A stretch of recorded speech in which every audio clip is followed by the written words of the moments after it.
देखिए ये भागवत जी में दो नाम स्पष्ट नहीं है। एक तो राधा नाम स्पष्ट नहीं है और एक महाराज सुदामा का नाम स्पष्ट नहीं कहा है। आप लोग थोड़ी आगे आते जाइए और यहाँ पर भी जगह बनवा दीजिए। यहाँ पर भी बोलो राधे राधे।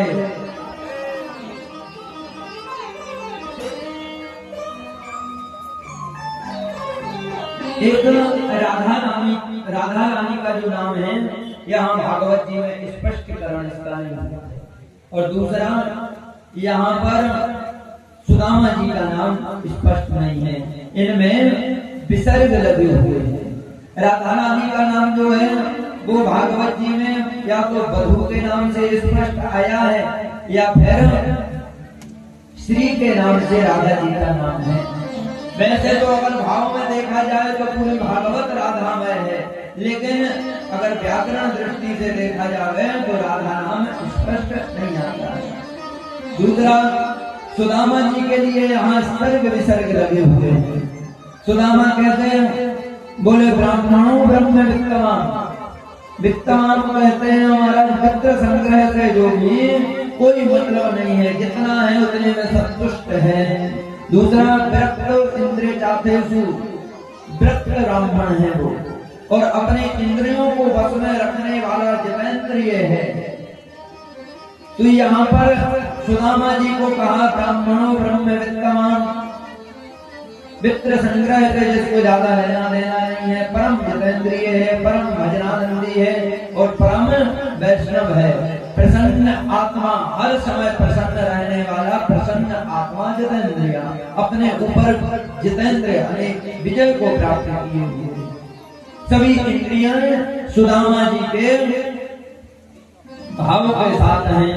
सुदामा जी के हर समय प्रसन्न है और सब इंद्रियां विजय से इनको सुदामा प्राप्त किए।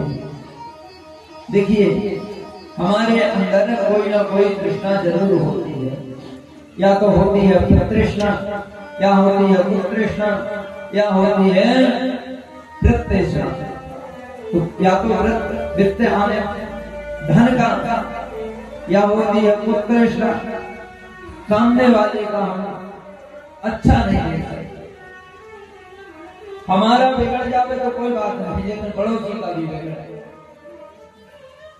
हमारे यहाँ आज मोटरसाइकिल नहीं है, पड़ोसी के यहाँ 4 व्हीलर आ गया। हमारा कच्चा मकान है, पड़ोसी का पक्का मकान बन गया। ये क्या है? कुतृष्णा, कुतर कर जीवन में आ गया। लेकिन सुदामा के अंदर ऐसा कुछ भी नहीं है। सुदामा परम जितेंद्रिय है और परम भगवान का भक्त है। हर घड़ी भगवान से प्रार्थना करता है, हर घड़ी भगवान को मानता है। देखो सुदामा गरीब है, ये बात बिल्कुल सत्य है, लेकिन सुदामा दारिद्र नहीं है। जो लोग कहते हैं कि हमारा ब्राह्मणों का तो काम भीख मांगना है, तो साफ बता दें कि ब्राह्मणों का काम भीख मांगना नहीं है। ब्राह्मणों का काम सठ कर्म योग्य है। ब्राह्मण सदा सठ कर्मों से युक्त होता है और इसी सठ कर्मों के द्वारा वो अपनी व्रता को आगे पीछे करकर वो अपना विस्तृत जीवन चलाता है। ब्राह्मण यज्ञ करता है, यज्ञ कराता है, ब्राह्मण दान लेता है, ब्राह्मण दान देता है, ब्राह्मण ज्ञान लेता है और ज्ञान देता है। ब्राह्मण का कार्य है आदान प्रदान करना।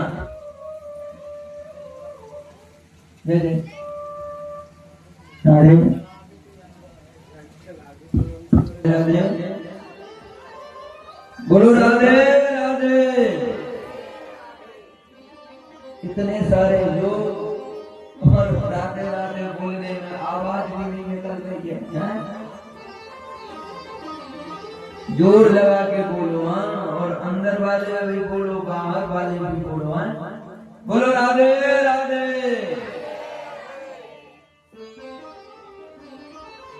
दारिद्रता सुदमासाया विपानो भवभंजना। देखिए सुदामा को यहाँ दारिद्र नहीं था, ना सुदामा को यहाँ भिक्षुक था। भाई ब्राह्मणों का भिक्षा लेने का कार्य नहीं, ब्राह्मण ज्ञानी है। मैंने एक दिन निवेदन किया था कि शिव पुराण की एक कथा है जहाँ पर देवराज नामक ब्राह्मण की कथा आती है। तो यहाँ ब्राह्मण को क्या कहा? ज्ञान दुर्बला। देखो ब्राह्मण गरीब होगा, ब्राह्मण बलहीन होगा, ब्राह्मण धनहीन होगा, लेकिन ब्राह्मण कभी ज्ञान से हीन नहीं हो सकता। और जो ब्राह्मण ज्ञान से हीन है वो महाराज संसार में एक सूअर की भांति विराट करने वाला है, क्योंकि कभी भी ब्राह्मण ज्ञान से दुर्बल नहीं हो सकता, क्योंकि ब्राह्मण का सब कर्मोपादान है। ज्ञान लेना ये ब्राह्मणों का कर्म है। यज्ञ करना, यज्ञ कराना, दान लेना। इसके बाद में भी अगर ब्राह्मण चुप है तो फिर ब्राह्मण कुछ प्रजाति में ही आता है। अतः सुदामा जी के लिए यहाँ सुखदेव स्वामी कहते हैं कि सुदामा परम भक्त हैं, परम तपस्वी हैं, और एक बार भी इनके लिए दारिद्र नहीं कहा। सुशीला परम पतिव्रता थी, परंतु दारिद्र बहुत थी। यह सुशीला के लिए कहा गया, लेकिन सुदामा के लिए नहीं कहा। सुशीला के अंदर भाव है कि मैं थोड़ी बड़े आदमी बनूं, कम से कम कुछ ना हो मैं तो। सुदामा के यहाँ कई बार ऐसा होता है कि 2-2 3-3 दिन भोजन की व्यवस्था नहीं होती। अगर सुदामा के यहाँ सुबह टाइम भोजन बन जाता है तो शाम को भोजन की व्यवस्था नहीं है, ये बात बिल्कुल सत्य है। सुदामा के यहाँ रहने के लिए झोपड़ी की व्यवस्था नहीं है, बात बिल्कुल सत्य है। सुदामा के यहाँ पहनने के कपड़े नहीं है, ये भी बात सत्य है। लेकिन सुदामा को दारिद्र नहीं था। इस हालत में भी सुदामा ने भगवान से शिकायत नहीं की कि प्रभु आप कम से कम इतनी तो कृपा कर दो कि 2 टाइम का भोजन तो मिलने लगे। उस परिस्थिति में भगवान का नाम जपना सुदामा ने नहीं छोड़ा, भगवान को याद करना सुदामा ने बंद नहीं किया। हर घड़ी में ही सुदामा भगवान को याद करता रहता है। लेकिन माता सुशीला के अंदर ये भाव आया, कम से कम कुछ नहीं प्रभु तो 2 टाइम का भोजन मिलने लगे, बस इतनी कृपा कर दीजिए। और हो गई क्यों नहीं महाराज? सुदामा के यहाँ 5 पुत्र हैं और बेचारे नन्हे मुन्ने से बालक।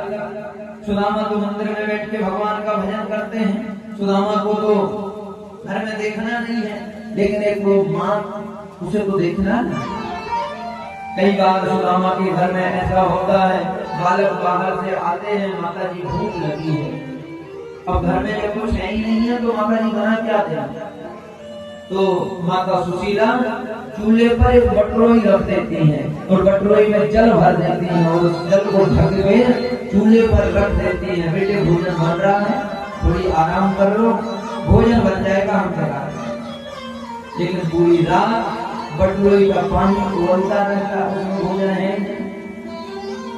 सारी रात सुशीला जी जागते हुए निकलती है। जिसके बेटा महाराज भूखे सो जाए उस माँ को नींद नहीं आती, विचार करती है परमात्मा कम से कम इतनी तो कृपा करो तो कम से कम भोजन की व्यवस्था करो।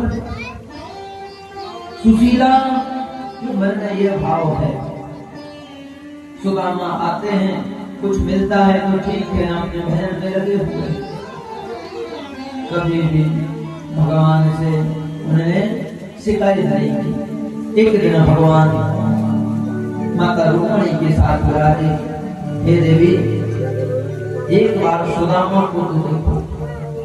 माता लक्ष्मी कहती हैं मेरे को आदेश दे दीजिए, मैं जाकर कुछ कर।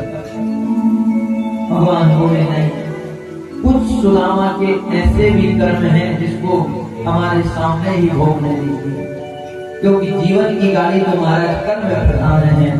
कर्म प्रधान विश्व कर रखा और जो जस करे सो तस फल चाहा।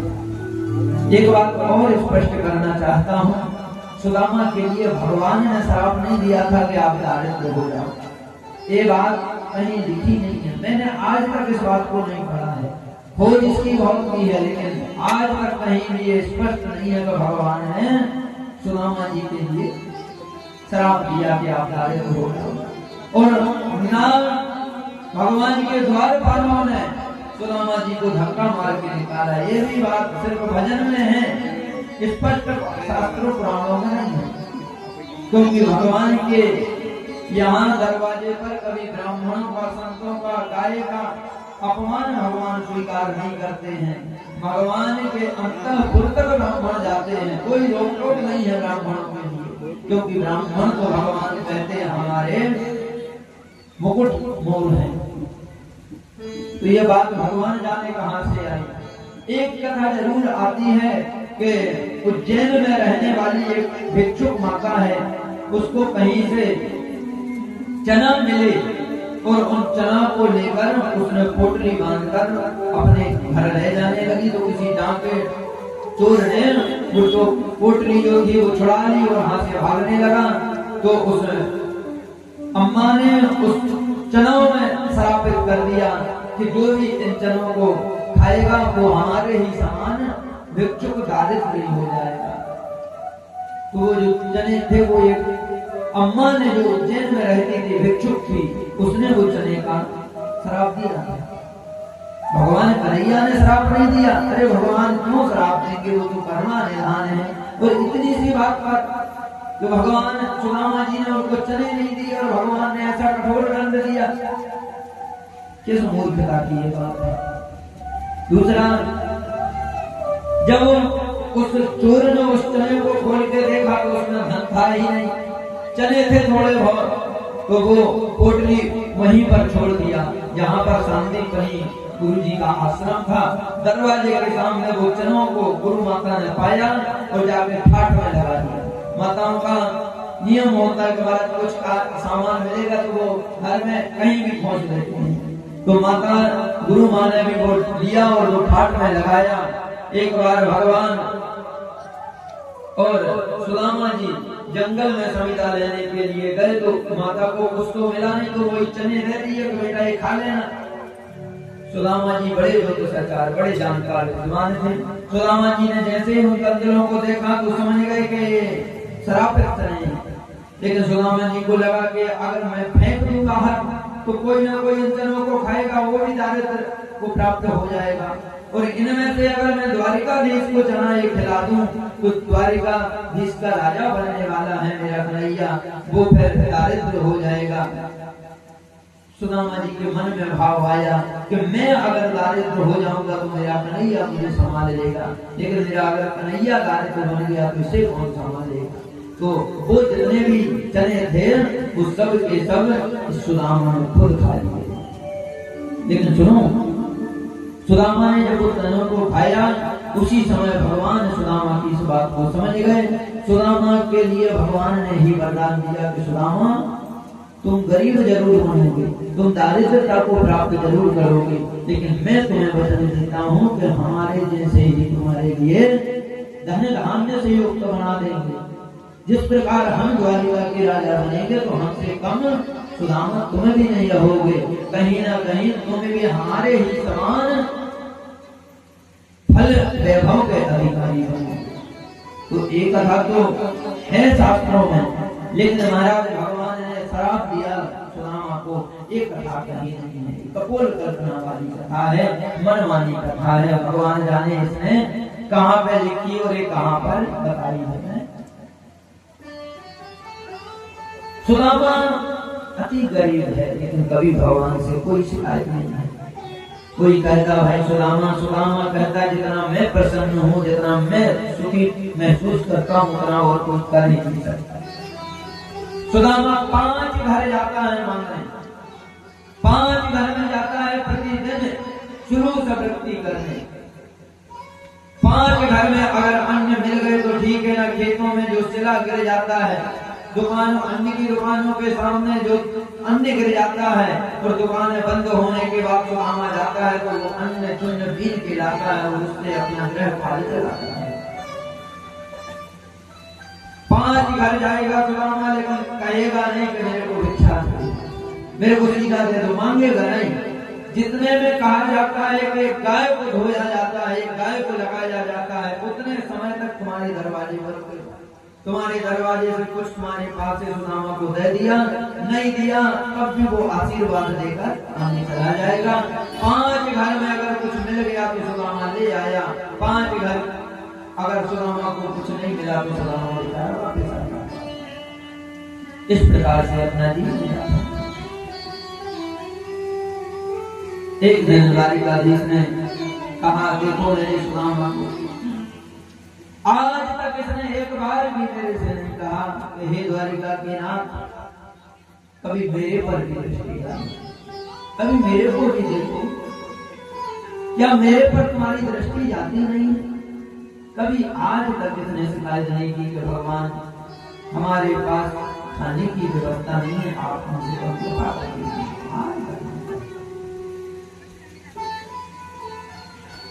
लेकिन भगवान कृपा करुणा निधान है।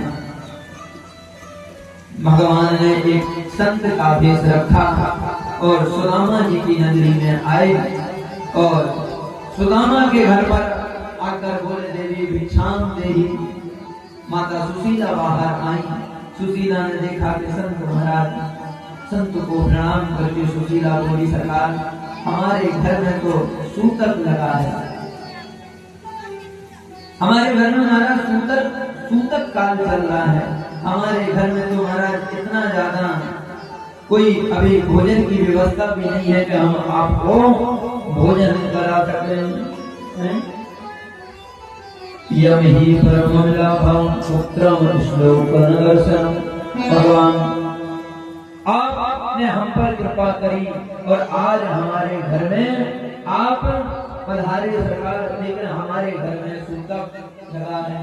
संत ने पूछ लिया, बेटा हुई या बिटिया हुई? सुशीला कहती है, हमारे घर में बिटिया ने जन्म लिया है। संत ने बोला, बेटी बिटिया का नाम क्या रखा? बोले, दारिद्रता। हमारी बिटिया का नाम है दारिद्रता, गरीबी। संत समझ गए, बेटी लेकिन ये तो सुदामा का घर है। सुशीला बोली, हाँ महाराज ये तो सुदामा जी का ही घर है। अरे बेटी तुमको पता नहीं है, सुदामा कोई साधारण नहीं है, सुदामा द्वारिकाधीश का मित्र है। सुदामा के तो द्वारिकाधीश पावन मित्र हैं, प्रिय मित्र हैं। सुशीला बोली, महाराज आपको कोई गलतफहमी हुई है, सुदामा गरीबी में कोई किसी का मित्र नहीं होता है, और मेरे सरकार आज तक द्वारिका नहीं गए हैं, फिर द्वारिकाधीश के मित्र कैसे हो सकते हैं? तब संत ने बताया, देवी तुमको पता नहीं है, सुदामा ने तुमको बताया नहीं। अरे एक साथ पढ़े हैं ये दोनों, लंगोटिया यार बचपन के मित्र हैं महाराज। सुदामा के साथ भगवान पढ़े हैं उज्जैनी नगरी में, शांतिपनी आश्रम में साथ में पढ़े हैं। सुशीला को आज पहली बार पता चला कि मेरे पति जो सुदामा है ये द्वारिकाधीश के अंदर है। संत भगवान को बार बार सुशीला ने प्रणाम किया।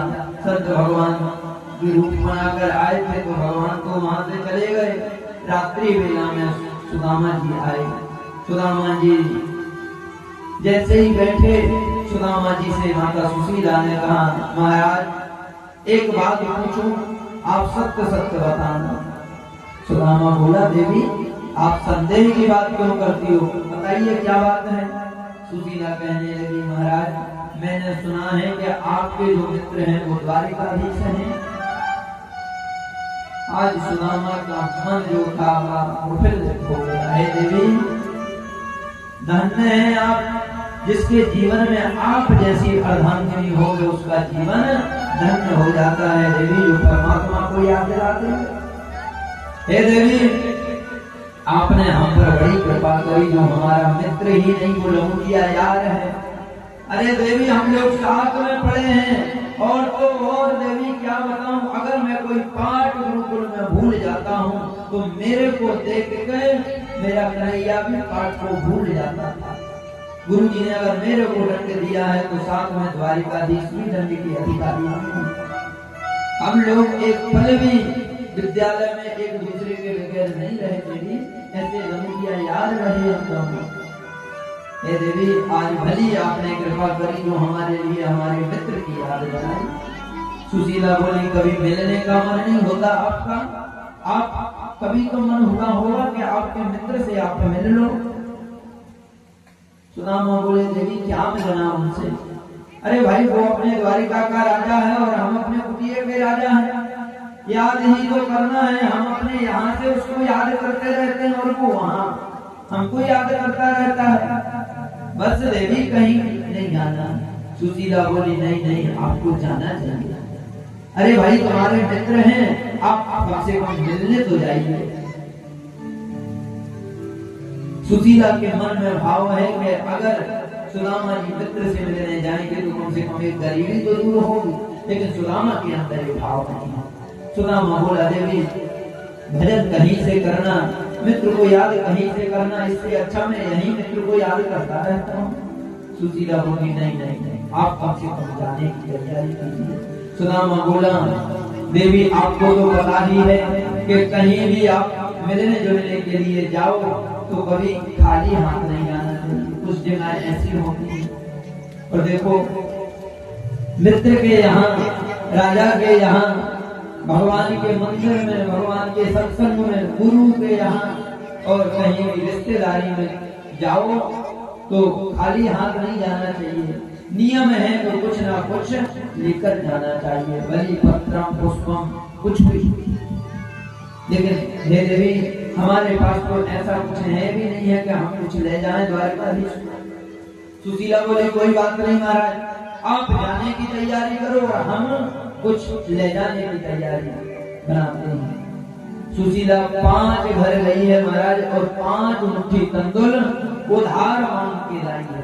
यहाँ भिक्षा में नहीं लेके आई है, 5 मुट्ठी तंदुल उधार मांग के आई है कि जब मेरा समय ठीक होगा तो हम आपको ये सूप के सहित वापस कर देंगे। और 5 मुट्ठी तंदुल लेकर आई। 5 जगह से फटे हुए वस्त्र में उस तंदुल को बांधा। सुदामा जी को वो तंदुल दिए। सुदामा जी ने उस तंदुल को लिया और सीधे द्वारिका के लिए प्रस्थान कर दिया। जैसे ही सुदामा जी द्वारिका के लिए प्रस्थान करने लगे, सोचते जा रहे हैं कि सुदामा मेरा द्वारिकाधीश कन्हैया, पहले तो बचपन में देखो कैसो दिखे, गोल मटोल, जाने कैसे दिखे को। अरे भाई, हमको पहचान में पावे हो या ना पहचान पाए हो। नाना प्रकार के अंदर नए नए आचार विचार प्रकट हो रहे हैं। क्या करूं, मेरे कैसे पहचाने का क्या होगा, यही विचार करते हुए जा रहे हैं। और विचार करते करते करते करते रास्ते में थक गए सुदामा जी। अब सुदामा जी के भी मन में भाव आया, हे द्वारिकाधीश, तेरी लाख बार गर्ज पड़े तो मुझको बुला, वरना इतने दूर नगर बसा दिया तूने, अब तो हम यहीं पर निवास करेंगे। तेरो पड़े तो बुला ले भैया, ना तो हमारे बस की रही नहीं। जहाँ तक हमारी ताकत थी तो हम चले आए। तो भगवान की प्रतिज्ञा है कि 2 कदम 10 चले, मैं चलूं 60। कोई अगर 10 कदम चल के भी आए तो मैं 60 कदम चल के आता हूँ। सुदामा ने कहा, सरकार मैं तो आ गया, अब आगे की जवाबदारी तुम्हारी। दूर नगरी, बड़ी दूर नगरी, दूर नगरी, बड़ी दूर नगरी, वो कैसे आओ रे कनाई, कैसे आओ रे कनाई, तेरे गोकुल नगरी, बड़ी दूर नगरी, दूर नगरी, बड़ी दूर नगरी, दूर नगरी, बड़ी दूर नगरी,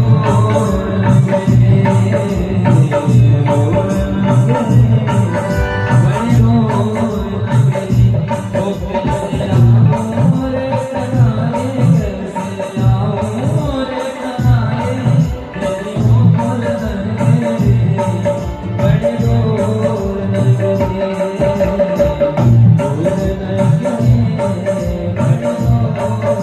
नगरी।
सुदामा जी के मन में भाव यही है कि प्रभु आप कृपा करें और बुला लो। भगवान ने योग माया से सुदामा को द्वारिका में बुला लिया। जैसे ही सुदामा द्वारिका में आए, बड़े बड़े महल अटारियों को देखा। अब सुदामा चल रहे, बोले सो या तो वृक्ष के नीचे था उसके बाद यहाँ पर,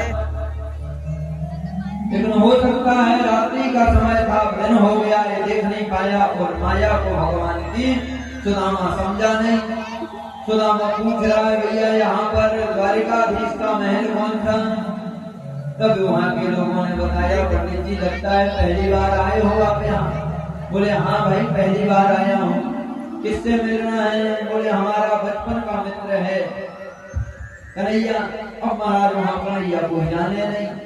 यहाँ तो महाराज भगवान का नाम बड़ा सर्ग विसर्ग के साथ लिया जाता है। श्री श्री 4 श्री गो ब्राह्मण वत्सलाय श्री कृष्ण चंद्र भगवान, ऐसा अलग अलग विशेषण लगाकर भगवान का नाम उच्चारण। लेकिन यहाँ अब कोई जाने नहीं।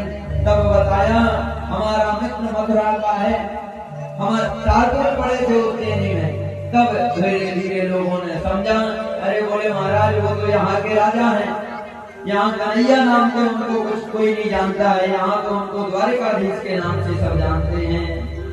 और सुनिए महाराज ये जितने महल दिख रहे हैं वो सब के सब द्वारिकाधीश के हैं।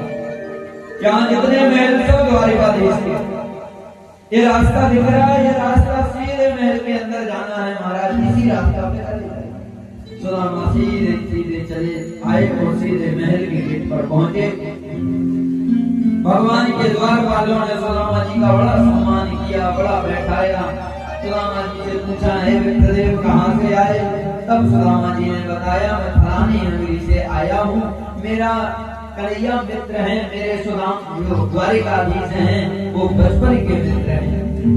अब थोड़ी द्वार वालों को लगा तो क्योंकि सुदामा जी का पुलिया को देख के उन देवों ने कहा कि महाराज ये लेकिन फिर विचार आया कि द्वारिकाधीश के जितने मित्र आते हैं सब ऐसे ही तो आते हैं। कोई बात नहीं भगवान, आप यहाँ से सीधे अंतःपुर में जाइए, अंदर ही द्वारिकाधीश आपको मिलेंगे।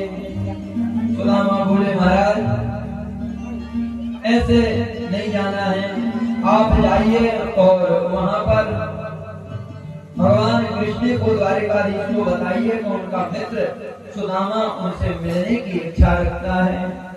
और दारुक नामक भगवान का सेवक सारथी है।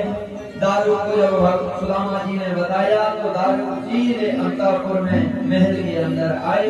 उस समय भगवान भोजन इत्यादि भोग लगा के फ्री हुए थे और अपनी सुधर्मा सभा के लिए तैयार हो रहे थे।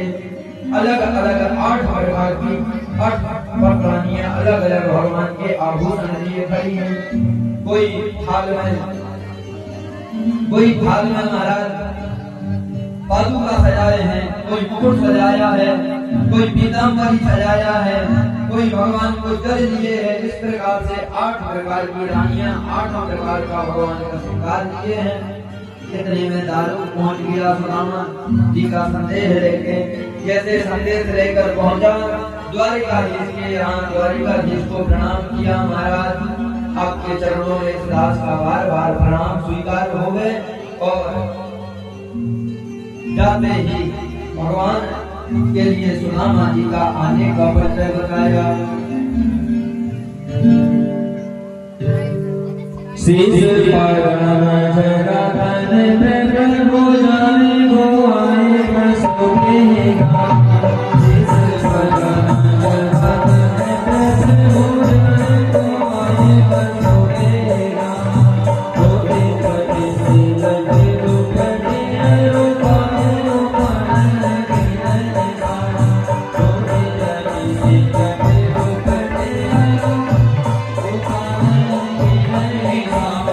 Hare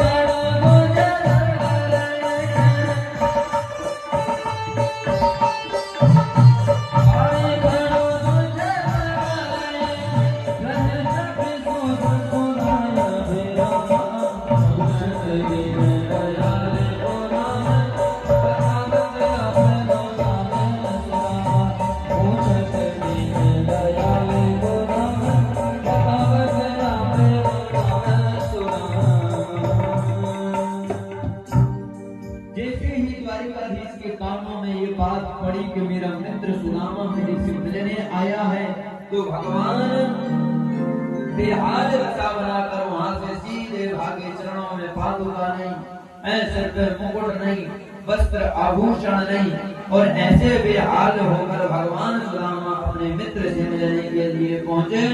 सुदामा की दशा को देखा, भगवान ने हृदय से लगाया सुदामा को, और भगवान के अश्रु बहने निकले। अरे सुदामा, अरे भाई, इतने दिन से मेरे को याद नहीं किया। अरे कभी तो अपने मित्र को याद करते। सुदामा कहता है, सरकार ऐसा कोई पल नहीं निकला जब मैंने आपको याद नहीं किया। अरे बोले, जब आपने याद मुझे किया तो फिर आना इतना लेट क्यों हुआ? अरे बोले, सरकार गृहस्थ धर्म में आना चाहता है, गृहस्थ धर्म में फंसा हुआ ये प्राणी नाना प्रकार की झंझटों में फंस जाता है। सुदामा जी को भगवान ने रथ में बैठाया और अपने अंतःपुर में लेकर गए। जैसे ही सुदामा जी को अंतःपुर में लेकर गए हैं, सुदामा जी के चरणों का प्रक्षालन किया है। माता जब तक जल लेकर आई, उससे पहले ही भगवान ने अपने अश्रु बिंदु से सुदामा के पैरों को धुला। सुदामा को बड़ा सुंदर स्नान ध्यान औषधियों के साथ कराया। सुदामा को वस्त्र आभूषण पहनाए, बड़ा सुंदर सुदामा को भोग लगाया, और सुदामा फिर बैठे। भगवान ने हाथ से परिहास करके सुदामा को नाना प्रकार का हाल चाल पूछा। अरे भाई सुदामा, घर में सब बढ़िया? सुदामा बोला, महाराज, जितना प्रसन्न मैं हूँ, जितना सुखी मैं हूँ, उतना कोई सुखी नहीं हो सकता है। हे भगवान, आपकी दया से, आपकी कृपा से हम बड़े अत्यंत प्रसन्न हैं। आपकी कृपा से हमारे ऊपर कृपा बरस रही है, इसलिए हम बड़े प्रसन्न हैं। जब कहा कि हम बड़े प्रसन्न हैं, तो भगवान कहने लगे, सुदामा, हम जानते हैं तो कृष्ण प्रसन्न हो। यहाँ पर भगवान ने आदेश किया, योग माया को जाओ। द्वारिका के भांति ही सुदामा नगरी को बिल्कुल चंगमंगल कर दो। यहाँ से महाराज विश्वकर्मा जी गए, सुशीला से कहा, मैं मकान बनाने आया। सुशीला ने कहा, मैंने पूरे नगर का नमक खाया है। हे भगवान, अगर बनाना है तो पहले सबका बना दो, उसके बाद मेरा। सुशीला की इस बात को सुनते विश्वकर्मा जी ने पूरी नगरी को द्वारिका के भांति बड़ा बनाया। सबके सब सुशीला के चरणों में गिरे, और अपने सभी ने सुशीला को बार बार धन्यवाद किया। भगवान ने यहाँ कृपा कर दी, और सुदामा को पता नहीं चला। सुदामा से पूछ लिया, क्यों भाभी, विवाह होगा? सुदामा बोला, हाँ कन्हैया, विवाह हो गया है। आपकी भाभी का नाम है सुशीला। आपके जो भतीजे हैं वो 5 हैं। भगवान बोले, क्यों रे सुदामा, तुमने विवाह कर लिया, लेकिन मेरे को नहीं बुलाया, मेरे को बुलाना भूल गया। तब सुदामा बोला, सरकार, अब क्या बताऊं, परिस्थिति ऐसी रही कि हम आपको नहीं बुला सके, इसलिए हमको क्षमा कर दीजिए। भगवान बोले, कोई बात नहीं, बात हटाओ। अब जब भाभी घर में है तो भाभी ने मेरे लिए कुछ ना कुछ तो भेजा होगा। अब सुदामा के मन में विचार आया कि बताओ, इतनी बड़ी बड़ी राजघराने की यहाँ पर कन्याएं हैं, माताएं हैं, रानियां हैं, दास दासियां हैं, इन सबके सामने अगर एक पोटली हम खोल के चने चावल खिला दूं तो अच्छा नहीं लगेगा। सब चाका हुआ सुदामा उस पोटली को अपने हाथ में ही दबाया। सुदामा कहता है, प्रभु, तुम्हारी भाभी ने तुमसे राम राम बोला है, तो राम राम। भगवान बोले, कोई बात नहीं सुदामा, राम राम है, लेकिन कुछ तो भेजा होगा। लेकिन यहाँ पर सुशीला ने पहले ही भगवान से प्रार्थना कर ली, हे प्रभु द्वारिकानाथ, एक माह है तो पाक में दुई एकादशी होए, और हे गोपाल, जो आपकी कृपा से हमारे घर नित्य एकादशी होए। भगवान ने भी वरदान दिया, भाभी होनी सी तो हो गई, अब ना ऐसी होए, और भाभी तेरे घर में अब नित्य द्वादशी होए। जितने भी पहाड़ काले थे, सब बादल काले थे, सबके सब टले। भगवान की कृपा से धन धान्य सुदामा जी के लिए हुआ, लेकिन सुदामा को यहाँ पता नहीं चला। सुदामा को वस्त्र भूषण पहनाए, भगवान रात्रि में बैठे, सुदामा के पैर दाब रहे हैं। सुदामा कुछ तो भेजा होगा भाभी ने। सुदामा बोला, मैंने एक बार बोल दिया, कुछ नहीं भेजा है। भगवान समझ गए कि कुछ तो दवाई है अपनी कोटली में। तो भगवान बोले, अरे सुदामा, जब से तेरे पैर दबा रहा हूं, मेरे को क्या पता कि तेरे हाथ दर्द कर रहे हैं, मैं तेरे हाथ दबाऊं। सुदामा बोला, पैर दबाना हो तो दबा, नहीं दबाना हो तो अपने कमरे में जा, मैं हाथ नहीं दबाऊंगा। भगवान चंचल रूप नटखट स्वभाव कहीं नहीं जाएगा, तुरंत हाथ को पकड़ा सुदामा के और पोटली खींच ली। पोटली जब खींची तो महाराज सब चाहता हुआ सुदामा का चेहरा नीचे हुआ। भगवान ने उस पोटली को देखा, प्रेम के अश्रु निकले। अरे सुदामा, इतना बहुमूल्य उपहार लेकर आया और मेरे से तू छुपा रहा है। सुदामा, मेरे स्वभाव को तू भूल गया है। मैं किसी के वस्तु को महत्व नहीं देता हूँ सुदामा, मैं उसके प्रेम को महत्व देता हूँ। और सुदामा, ये प्रेम से भरे हुए तंदुर तुम लाया और ऐसे छुपा रहा है। अरे सुदामा, ये प्रेम मूल है। राधे राधे। देखिए, इन लोगों को भी आज जाने दीजिए, थोड़ी जिंगर बनाइए आप लोग हैं। सब लोगों का स्वागत है, पधारे हुए श्रोताविंद। बोलो राधे राधे। मैं प्रेम का भूखा हूँ और प्रेम ही एक सार है। प्रेम से मुझको भरे स्वभाव से बेड़ा पार है। अत्र धन और वस्त्र भूषण मैं कभी लेता नहीं, आप हो जाएं मेरे यही दृढ़ संकल्प है। मैं तो भाव को प्राप्त करता हूँ, मैं भाव को पाता हूँ। सुदामा, तूने इतना बहुमूल्य प्रेम से ओत पोते तंदुल और ऐसे छुपा रहा है। सुदामा बेचारा नीचे क्यों करे समझा रहा था। उसी समय भगवान ने तंदुलों को खोला। तंदुलों का एक एक मुट्ठी पर भगवान ने एक एक बार एक एक लोक सुदामा जी के नाम कर दिया। तीसरी मुट्ठी जैसे ही पाई, उसी समय सुदामा के तंदुलों के लिए माता रुक्मणी ने भगवान का हाथ पकड़ा। माता बोली, अगर ये प्रसाद अकेले ही पालोगे, हम सबको देने का मन नहीं है।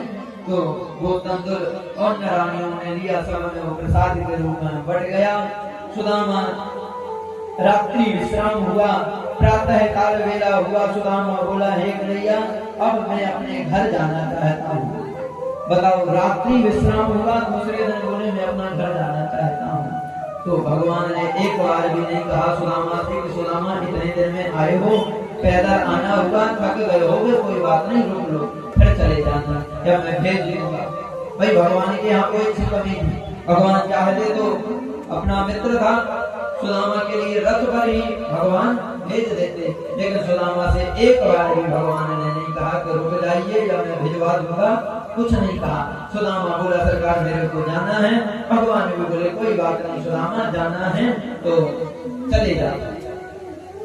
अब देखिए, सुदामा बेचारा जैसे आया वैसे जाने लगा, कुछ भगवान से दिया नहीं, और इसको पता भी नहीं है कि भगवान ने क्या चमत्कार मेरी नगरी पर कर दिया।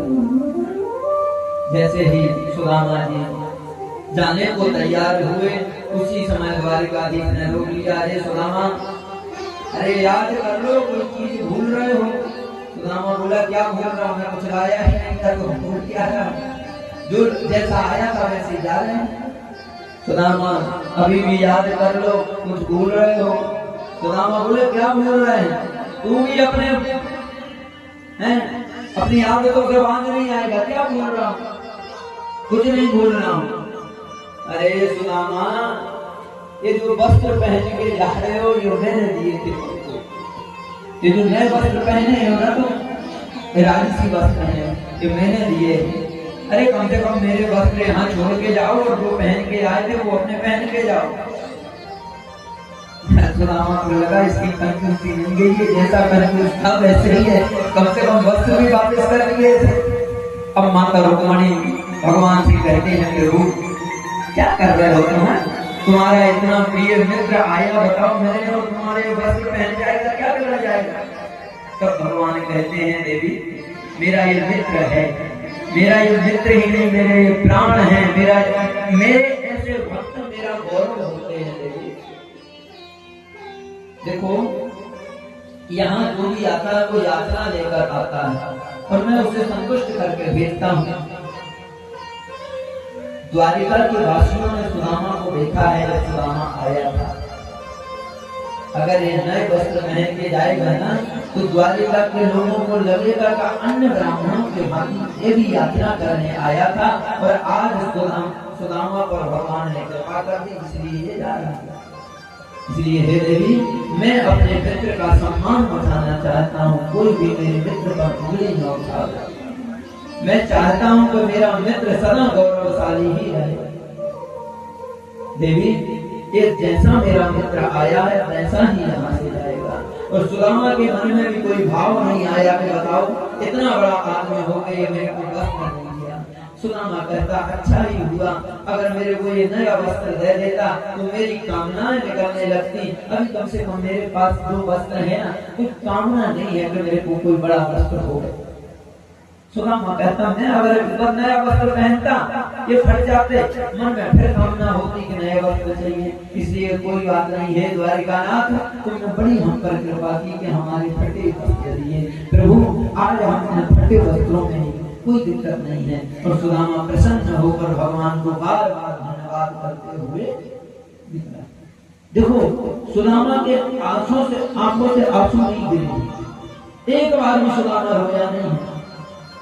इस सुदामा जितने आंसू गिरते थे सब हृदय में रख लिया, लेकिन भगवान के आंखों से अश्रु बंद नहीं हो रहे हैं। भगवान के आंखों से आंसू गिर रहे हैं। द्वारिका के लोग देखते हैं तो कहते हैं कि मैंने ब्राह्मण तो बहुत देखे लेकिन इस सुदामा के जैसा नहीं देखा। आज देखो कैसे द्वारिकाधीश अश्रु बंद कर रहे हैं। बड़े भाव से भगवान ने अपने मित्र सुदामा को विदा किया।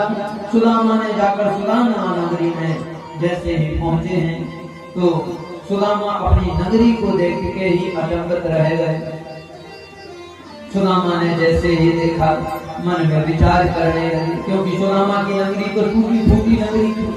लेकिन जब सुदामा जी वापस आए, यहाँ तो थी मेरी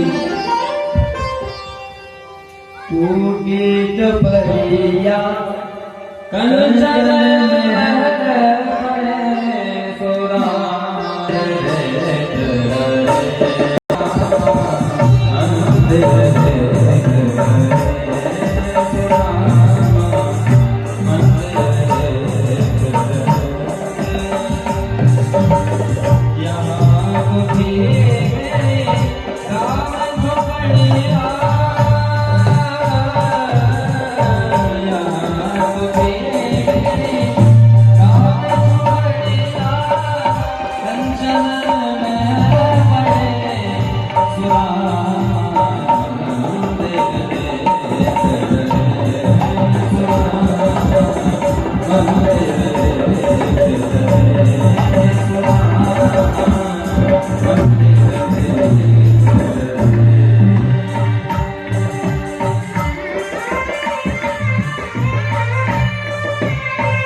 इतने में सामने से सुशीला ने आगे सुदामा जी का स्वागत किया। सुशीला से कहने लगे सुदामा कौन देवी आप? तब सुशीला बोली, अरे मित्र से मिलने गए और पत्नी को भूल गए। अरे हम आपकी पत्नी हैं सुशीला। सुदामा बोले, क्यों सुशीला, तुम्हारे कैसे दो सुशीला, कैसे तुम ऐसे हैं? तब सुशीला बोले कि ये सब द्वारिकाधीश की कृपा है। सुदामा बोले, तो द्वारिकाधीश ने कृपा कर दी, तुम्हें धन वैभव चाहिए था देवी, आप धन वैभव पकड़िए, आप जाते हैं जंगल में भगवान का भजन करेंगे।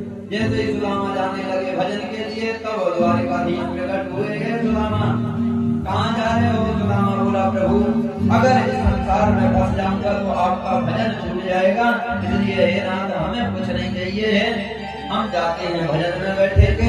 द्वारिकाधीश बोले, कोई बात नहीं है, इसी नगरी में रहकर भजन करो, ये हमारा आशीर्वाद है कि यहाँ भी तुम्हारे भजन में परम आनंद रहेगा, कोई भी बाधा तुम्हारा भजन में नहीं बनेगी। सुदामा उन्हें निवास किया। इस प्रकार से भगवान ने दीन बंधुओं पर भी कृपा की। आगे चल के भगवान सुखदेव जी ने दत्त भगवान के 24 गुरुओं की कथा का विस्तार लिया। यहाँ पर कहते हैं कि यदु महाराज ने भगवान दत्तात्रेय जी से पूछा, महाराज आप बताइए कैसे हट्टे कट्टे इस जंगल में रहते हो, क्या खाते पीते हो? तब दत्त भगवान ने अपने 24 गुरुओं के विषय में बताया। हे महाराज यदु, जीवन में हमारे 24 गुरु हैं और जिससे हमने जो सीखा उसी को मैंने अपना गुरु माना। देखो दीक्षा गुरु तो एक होता है, लेकिन शिक्षा गुरु अनेक होते हैं जीवन। हमने जिससे जो सीखा महाराज उसी को गुरु माना। तो यहाँ पर बोलते हैं हमारे केटे का रहवालो, मधुमक्खी, कीट इत्यादि को भी मैंने अपना गुरु बना लिया। एक कन्या को गुरु बनाया, बालक को गुरु बनाया, कबूतर, पृथ्वी, जल, आकाश इत्यादि 24 गुरुओं का वर्णन आया और जिससे मैंने जो सीखा उसी को मैंने अपना गुरु माना। बोले क्या सीखा, किससे?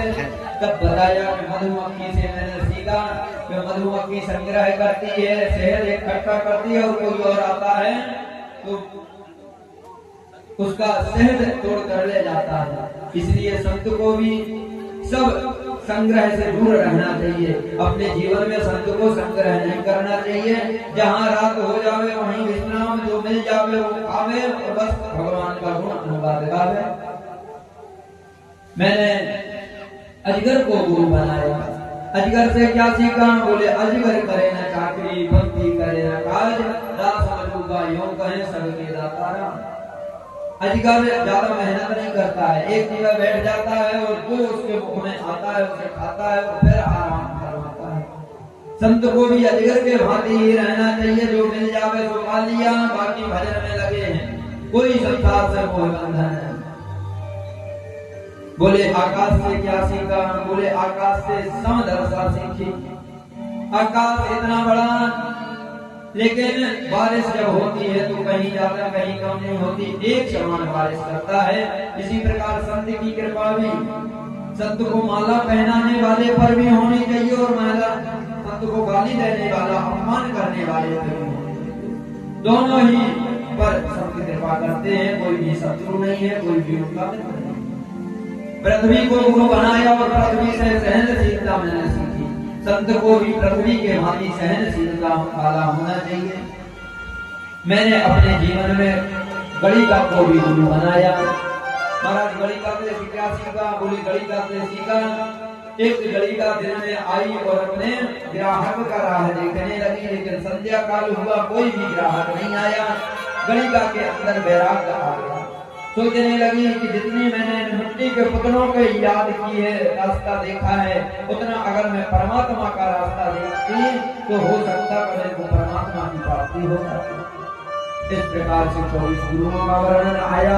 आगे चल के महाराज बाबा कवि प्रलय का दृश्य बताया।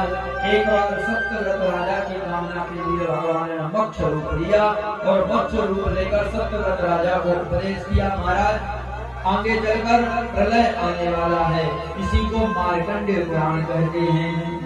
महाराज महामुनि मार्कंडेय जी के द्वारा इस प्रलय दृश्य का विवरण करा। आगे चल के भगवान भाई मनमंत्रों का, कलियुग का विस्तार इत्यादि कथाओं को बताया।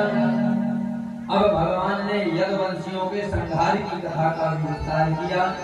सुखदेव स्वामी कहते हैं, परीक्षित